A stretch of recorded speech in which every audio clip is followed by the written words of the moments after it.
Hey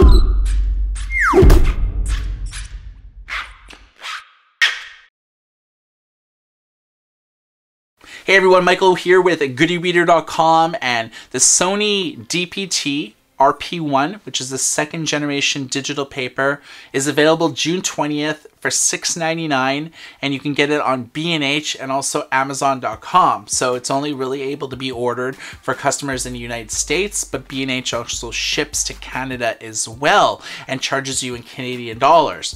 This e-reader has a lot going for it, but the question is, are you going to buy it? Because it only reads PDFs and it doesn't have a web browser, it can't install apps or anything like that. Let's talk a little bit about it. So it features a 13.3-inch e-Encarta display. The resolution's 2200 by 1650, which is about 207 ppi.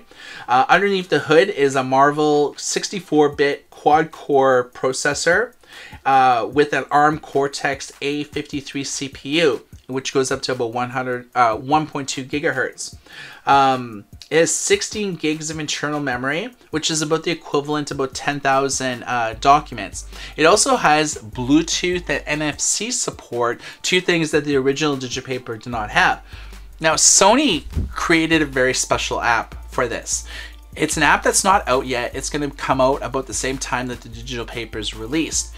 What it's going to do is eventually not only push firmware updates to your e-reader, but it'll also be able to sync to a specific folder on your PC or corporate network. Now, this folder could have your existing PDF collection when you plug the DPT into your computer via the USB cable, or attach it to your Wi-Fi network or do it via Bluetooth or something like that.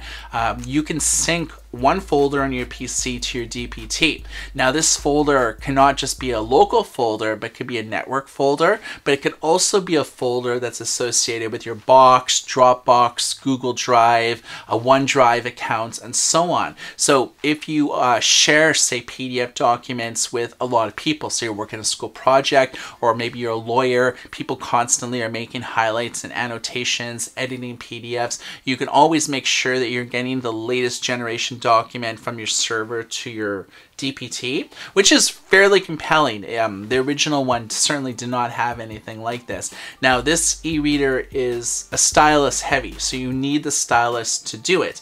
Now, the big question is that the first generation, when they released it, was $1,200 when it first came out, and it gradually came down in price to about $6.99 before Sony discontinued the first generation model. Instead of making that mistake a second time, they decided to maintain the $6.99 price point with the second generation model. Is this a compelling enough reason to buy it? I've seen a lot of videos, and I've actually played around with it in person. Taking notes and reading PDF documents, it does it better than any other device on the market. It's a singular purpose device, so Sony ensured that there's a high level of quality in doing that sort of thing, but that's all it does. Obviously, it'll appeal to certain professional segments or people who are looking to maybe convert EPUB files to PDFs and uses a hybrid ebook reader, but that's not what it was designed for. It was designed to interact with a stylus, highlights, notes, annotations, to have different backgrounds and things like that. Is this enough reason to buy it? Well, the question is basically up to you. Is $6.99 US or about $9.79 Canadian a good enough price point for you to be able to invest in it? Sony hopes you are, but it comes down to prices. They haven't divulged any pre-order statistics of yet, how many units that they've sold or anything like that. There's no Amazon reviews yet because everything's in the pre-order stage, and there's no B&H reviews because nothing's been shipped out yet. So there's no way to really gauge public the type of people that are actually going to buy the device, because there's really no information to really go on at the moment.